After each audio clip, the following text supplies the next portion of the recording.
नमस्कार, स्वागत है आपका। आप देख रहे हैं प्रार्थना हो स्वीकार। आपके साथ मैं हूं रेखा कड़ाकोटी।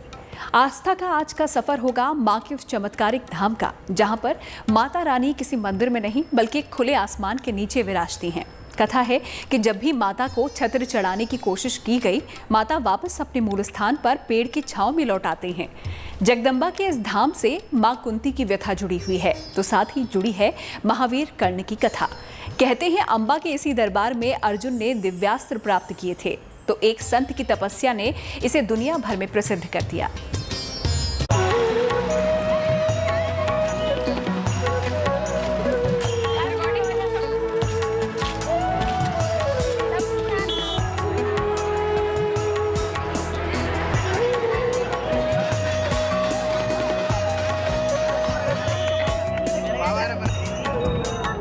मां का वो चमत्कारिक दरबार द्वापर युग का है। चंबल के पीहड़ों में घने जंगलों के बीच बना है मां का ये सिद्ध पीठ,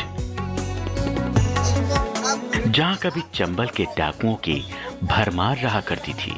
मां भवानी के जयकारों से बीहड़ गूंजा करते थे। मां भवानी की कस्में खाई जाती थी। मां के जिस धाम से जुड़ा है साक्षात चमत्कार। कथा है कि मां को जब भी छत्र चढ़ाया जाता है तो वापस छत्र त्याग कर पीलू के पेड़ के नीचे आ जाती हैं।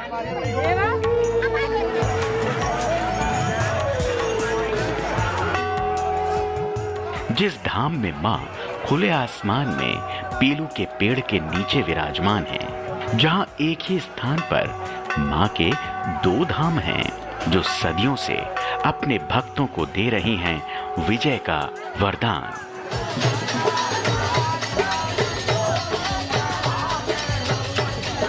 जिस धाम से जुड़ी है धनुर्धर अर्जुन की शक्ति और पार्थ के दिव्य अस्त्र पाने की तपस्या।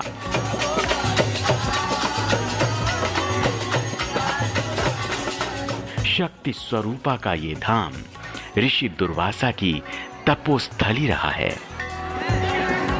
मां अंबा का ये दिव्य धाम माता कुंती की कुलदेवी के रूप में भी पूजित है।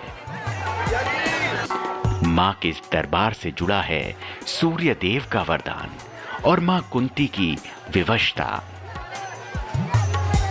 महाभारत की एक मार्मिक कथा, जब माता कुंती सूर्य पुत्र कर्ण को नदी में बहाने पर विवश हो जाती हैं, साथ ही मां के इस पावन धाम से जुड़ा है एक संत का तप, संत के 80 यज्ञों की शक्ति, जिसने इस स्थान को तीर्थ बना दिया, जन जन तक विख्यात कर दिया। कथा है कि जगदम्बा के इस पावन धाम में शनिवार के दिन आने मात्र से कुंडली में शनि दोष का निवारण हो जाता है। मान्यता है कि यहाँ 300 सालों से शनिवार के दिन मां के भक्तों का रेला उमड़ता है, जहाँ शनिवार के दिन मां भगवती के इस दरबार में आने मात्र से सभी की मनोकामनाएं पूर्ण हो जाती हैं। मां का ये चमत्कारिक सिद्ध स्थल बना है राजस्थान के धौलपुर से 22 किलोमीटर दूर उत्तर दिशा में राजा खेड़ा तहसील के पास गांव मुरैना में मां रेहना वाली माता का भव्य दरबार सजता है। मां रेहना वाली माता मंदिर में भक्तों की अगाध आस्था है। मंदिर में दूर दूर से लोग आते हैं, अपनी मन्नत मांगते हैं, मनोकामना पूर्ण होने पर मां को ध्वजा चढ़ाते हैं।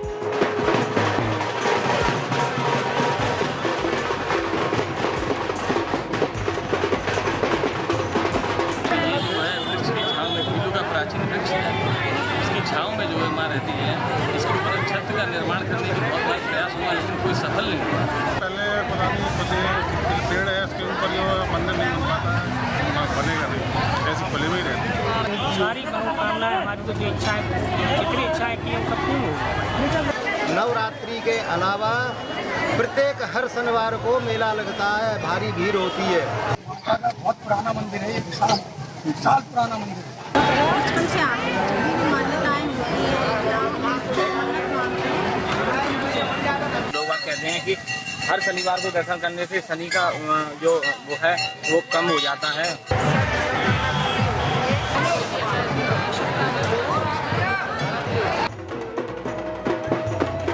मां रेहना देवी का ये धाम कितना ऐतिहासिक और पौराणिक है, इसकी तस्दीक देश का पुरातात्विक सर्वेक्षण विभाग भी करता है। जब यहाँ खुदाई की गई तो महाभारत काल के साक्ष्य यहाँ मिले, जो यहाँ कही जाने वाली किंवदंतियों को सच साबित करते हैं। पुरातत्व विभाग के द्वारा 1992 में यह खुदाई की गई और उस खुदाई में जो अवशेष, जो महल वहाँ दिखाई दिए, वे महल आज से 5,500 वर्ष प्राचीन पुरातत्ववेत्ताओं ने बताए। धौलपुर से उमेश मिश्रा के साथ bureau report, good news today. मां रेहना देवी पावन धाम, जिसे हर सिद्धि माता के नाम से भी जाना जाता है, जो न सिर्फ माता कुंती के आराध्य हैं, बल्कि उज्जैन के राजा विक्रमादित्य की भी कुलदेवी हैं। मान्यता है कि मां रेहना देवी के इस धाम में शनिवार को दर्शन करने सभी मनोरथ सिद्ध हो जाते हैं और साथ ही शनि से जुड़ी हुई सभी दोषों का भी निवारण हो जाता है। इस मंदिर की सबसे खास बात यह है कि इस मंदिर की छत कभी डाली नहीं जा सकी, माता को कभी छत्र नहीं चढ़ाया जा सका। मां के इस धाम से कई चमत्कार और पौराणिक मान्यताएं भी जुड़ी हुई हैं, जो कि महाभारत काल की गाथा को समेटे हुए हैं।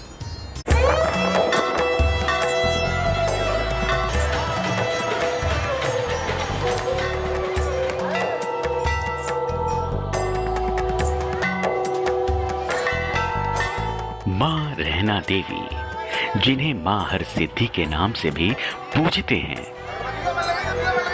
मां रेहना देवी, जिन्हें मां कुंती और उज्जैन के राजा विक्रमादित्य की कुल देवी भी माना जाता है। मां रेहना देवी के जिस धाम में पांडवों की विजय गाथा जुड़ी है, जिसने न सिर्फ अर्जुन को अभय दिया, बल्कि अन्याय पर न्याय की जीत सुनिश्चित की।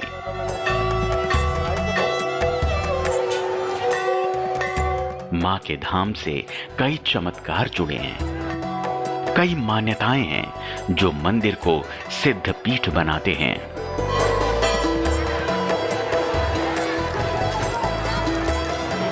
माता रानी के धाम से जुड़ा सबसे बड़ा चमत्कार ये है कि मैया किसी की छत्र छाया में नहीं रहना चाहती।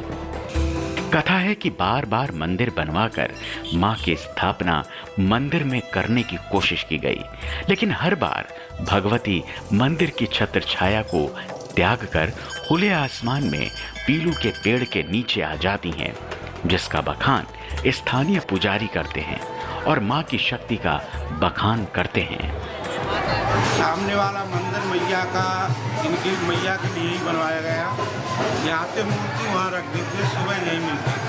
पहला प्रमाण तो ये है, एक महात्मा ने इसकी डाली काट दी पीलू की, 2 घंटे बाद वो शरीर छोड़ गए, यानी खत्म हो गई थी। तो इससे सिद्ध होता है कि मैया पीलू के नीचे निवास करती है, मंदिर नहीं जाना। दावा किया जाता है कि इस घटना के बाद स्थानीय लोग मां की शक्ति के आगे नतमस्तक हो गए और मां के स्थान को बदलने का इरादा बदल दिया। मां का ये दिव्य धाम द्वापर युग से भी पहले का है, जिससे जुड़ी है माता कुंती की व्यथा और सूर्य पुत्र कर्ण की कथा। कहते हैं कि एक राजा थे कुंत भोज, जिनकी राजधानी थी कुंतलपुर। राजा कुंत भोज की पुत्री का नाम कुंती था। कहते हैं कि कुंती मां हरसिद्धि की बहुत बड़ी उपासक थीं। कुंती मां हरसिद्धि की नित्य आराधना करने के बाद ही अन्न जल ग्रहण करती थी।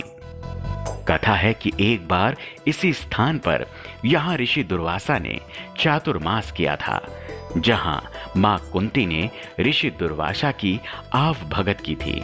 मां कुंती की सेवा से प्रसन्न होकर ऋषि दुर्वासा ने मां कुंती को वरदान दिया था कि वो जिस भी देवता का आवाहन करेंगी वो उनके सम्मुख उपस्थित हो जाएंगे।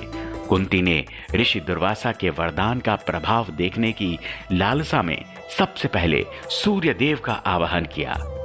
कथा है कि सूर्य का तेज कुंती संभाल नहीं सकी, जिससे कुंती को गर्भ ठहर गया। परिणाम स्वरूप पांडवों के ज्येष्ठ पुत्र कर्ण का जन्म हुआ। कर्ण का जन्म कवच और कुंडल के साथ हुआ। चूंकि कुंती अविवाहित थी, इसलिए लोक लाज के भय से कर्ण को एक संदूक में रखकर बहने वाली आसान नदी में प्रवाहित कर दिया। कथा है कि इसी स्थान पर पांडुपुत्र अर्जुन ने मां रेहना देवी की तपस्या की थी, जिससे प्रसन्न होकर मां ने अर्जुन को दिव्य अस्त्र दिए थे, जिससे पांडवों की विजयश्री सुनिश्चित हो सके। जिस समय महाभारत का युद्ध हुआ, कुंती के कहने पर धनुर्धर अर्जुन उस स्थल पर आए और हरसिद्धि देवी से उन्होंने आशीर्वाद प्राप्त किया। रहना वाली देवी कुंती और पांडवों की आराध्य देवी के रूप में मानी जाती है। इसी देवी की कृपा से अर्जुन ने अनेक दिव्यास्त्र देवी से प्राप्त किए।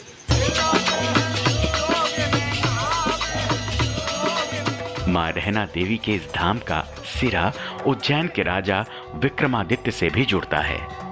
कथा है कि मां रहना देवी ही उज्जैन की हर सिद्धि माई हैं, जो महाकाल की नगरी में विराजमान हैं। जैसा मैंने बताया कि कुंती बचपन से ही हरसिद्धि देवी की पूजा अर्चना किया करती थी। उनकी इष्ट देवी के रूप में मान्यता है। जैसा हमें पता है कि राजा विक्रमादित्य की कुल देवी भी हरसिद्धि देवी है, जिनका विशाल मंदिर उज्जैन मध्य प्रदेश का जो जिला है वहाँ स्थित है, और वही मंदिर यहाँ मुरैना जिले में स्थित है। पौराणिक मान्यता है कि इस स्थान पर एक संत की तपस्या ने मां के इस धाम को तीर्थ बना दिया, मां रहना देवी के नाम से विख्यात कर दिया। कहते हैं कि चंबल के इसी क्षेत्र में एक संत रहते थे, श्री श्री 1008 नारायण गिरी जी महाराज। संत ने कुंतलपुर के घने जंगलों में मां दुर्गा की आराधना की। महाराज ने इस स्थल के आसपास 80 यज्ञों और हवन का आयोजन किया। हर जगह माता के मंदिरों की स्थापना की। कथा है कि महाराज की आराधना से प्रसन्न होकर यहाँ एक देवी का प्रादुर्भाव हुआ, जो बाबा नारायण गिरी के साथ साथ बालिका रूप में चलने लगी। जहां भी बाबा जाते, ये देवी वहीं पहुंच जाती। कहते हैं कि बाबा ने ही देवी को रहना वाली देवी का नाम दिया। इसी स्थल पर श्री श्री 1008 नारायणगिर महाराज ने तपस्या की और उस देवी को प्रसन्न कर लिया। वह देवी नारायणगिर बाबा के साथ साथ जहाँ भी बाबा पहुँचते थे वही देवी पहुँच जाती थी। उस देवी को महाराज रैना देवी के नाम से, जो चलने वाली देवी थी, रैना देवी के नाम से महाराज पुकारते थे। कहते हैं कि बाबा देवी को पुत्री रूप में पूजते थे, जिस स्थान पर आज धाम बन चुका है। आज रहना देवी के पास ही बाबा की मूर्ति विराजमान है और निर्वाण के बाद बाबा की समाधि कुंतलपुर में बना दी गई। तब से ही माता रानी बालिका स्वरूप में सबकी मनोकामना पूर्ण कर रही हैं। शनिवार के दिन मां रहना देवी के इस धाम में श्रद्धालुओं की भारी भीड़ रहती है। मान्यता है कि मां रहना देवी के साथ ही शनिदेव भी खुले आसमान के नीचे विराजते हैं।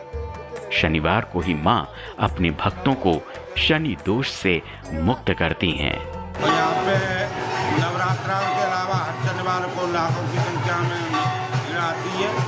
जो भी भक्त आते हैं उनके शनि दोष दूर होते हैं, और जो भी मैया के अपनी इच्छा के अनुसार मनोकामना मांगते हैं, मैया उनकी मनोकामना पूर्ण करती है।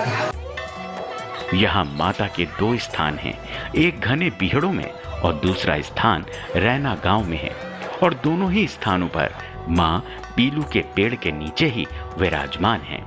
धौलपुर से उमेश मिश्रा के साथ bureau report, good news today. Chambal के बीहड़ों में चंबल नदी के पास बना है मां रहना देवी का धाम। इस मंदिर की सबसे खास बात यह है कि एक ही शहर में 2 किलोमीटर के दायरे में मां रहना देवी के 2 धाम हैं। मां के दोनों ही धाम में श्रद्धालुओं की भारी भीड़ उमड़ती है। मूल मंदिर चंबल के बीहड़ों में बना हुआ है, जबकि दूसरा मंदिर गांव के अंदर है। द्वापर युग के सिद्ध दरबार में आकर सभी मनोरथ सिद्ध हो जाते हैं।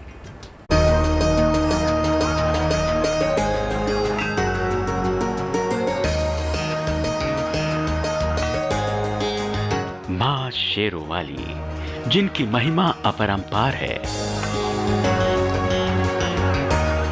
मां दुर्गा, जो इस धाम में मां रहना देवी के नाम से विख्यात हैं। जहां भक्त दौड़े चले आते हैं, माता रानी के प्रति अपनी आस्था को साकार करते हैं और धन्य हो जाते हैं। मां रहना देवी स्थानीय लोगों के रग रग में बसती हैं।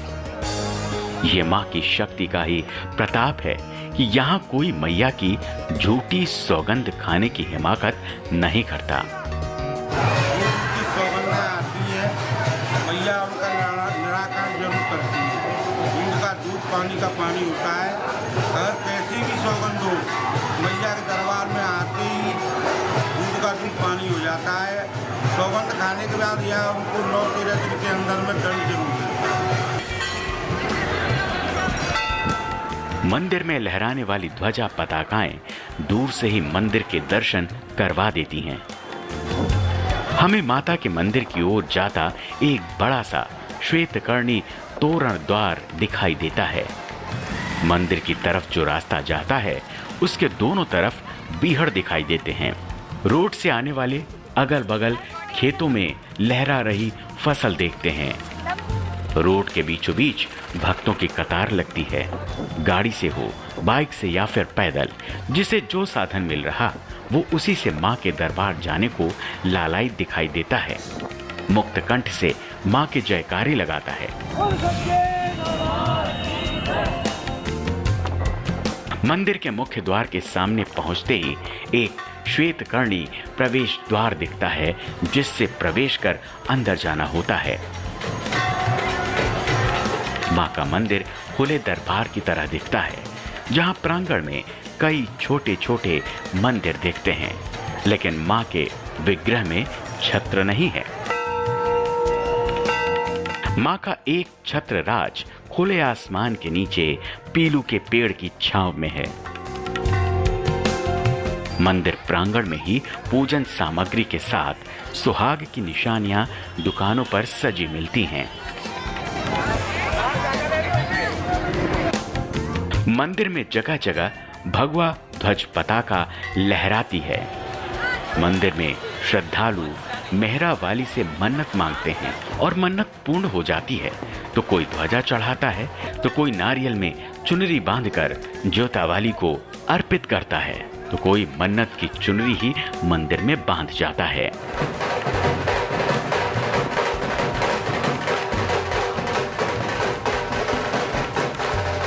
मंदिर में जगह जगह मन्नत की चुनरी बंधी मिल जाएगी। सबसे ज्यादा चुनरी पीलू के पेड़ पर बंधी मिलती है। मंदिर में माता के गर्भगृह में चुनरी बंधे हजारों नारियल बिखरे हुए हैं, जो भक्तों की ओर से मां को भेंट है।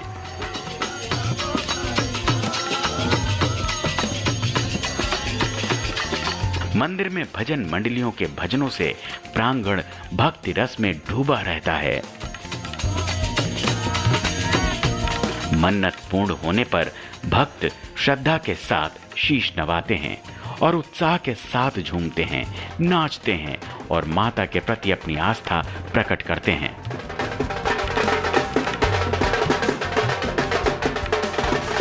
माता के दरबार में सभी धर्मों के लोगों की आस्था है।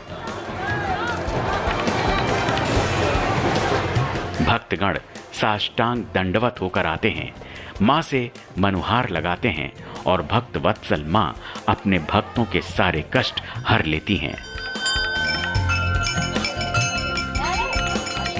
मंदिर में पीलू के पेड़ के नीचे माता रानी का विग्रह बना है, जहां माता की शिला की प्रतिमा प्राण प्रतिष्ठित है।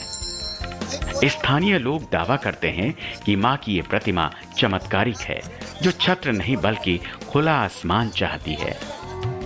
मां रहना देवी के वाहन 2 नाहर मां की पहरेदारी करते दिखाई देते हैं, जो मां के दोनों तरफ सिंदूरी रंग में रंगे हैं। गर्भगृह के मुख्य द्वार पर संगमरमर के 2 पिलर द्वार बने हैं, जहां मां चुनरी के छत्र स्वीकारती हैं। मां को घंटे भी भारी तादाद में चढ़ाए जाते हैं। जहां मां गौरा वहां महादेव। सिंदूरी रंग की दीवार के पास महादेव का अस्त्र त्रिशूल भी गड़ा है। जहां सिंदूरी वर्ण में माता रानी विराजती हैं, ऐसा लगता है कि माता पीलू के पेड़ पर झूला झूल रही हों। मंदिर में श्रद्धालु अपने नन्हे मुन्नों का मुंडन संस्कार भी करवाते हैं और मां रहना देवी नौनिहालों को आशीर्वाद देती हैं।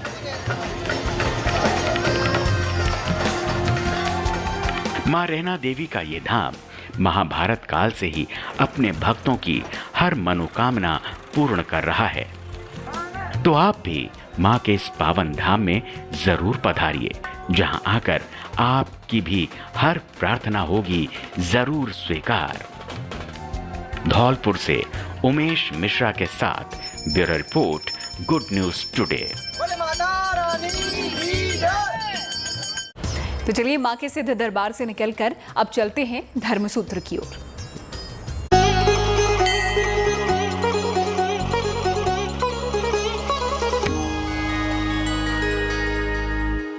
शंख, देखिए शंख ध्वनि कहते हैं जहाँ तक आवाज़ जाती है, शंख ध्वनि से भगवान प्रसन्न होते हैं। और ध्रुव जी जब नहीं बोल पा रहे थे तो कपोलों में शंख छुआने से उनको इतना ज्ञान हो गया था कि साक्षात वेद स्तुति करने लगे। तो ऐसी स्थिति में शंख का बहुत बड़ा महत्व है। और एक ये महत्व है कि शंख जहाँ बजता है और जितने दूर तक शंख की आवाज़ जाती है, तहाँ तक किसी भी प्रीत आत्माओं का कोई भी वास नहीं रह जाता है। और जो भी ऊपरी वैहर होता है, ऊपरी कोई बाधाएं होती हैं या कोई टुटका होते हैं या कोई गलत प्रभाव किसी के ऊपर करता है, तो वहाँ पर शंख की आवाज़ से जो जमराज भी होता है वो भी एक बार डर करके भाग जाता है। प्रार्थना हो स्वीकार में आज का हमारा सफर यहीं समाप्त होता है। फिर होगी आपसे मुलाकात, लेकर चलेंगे आपको एक और दिव्य धाम की तीर्थ यात्रा पर। तब तक के लिए आप देखते रहिए गुड न्यूज टुडे।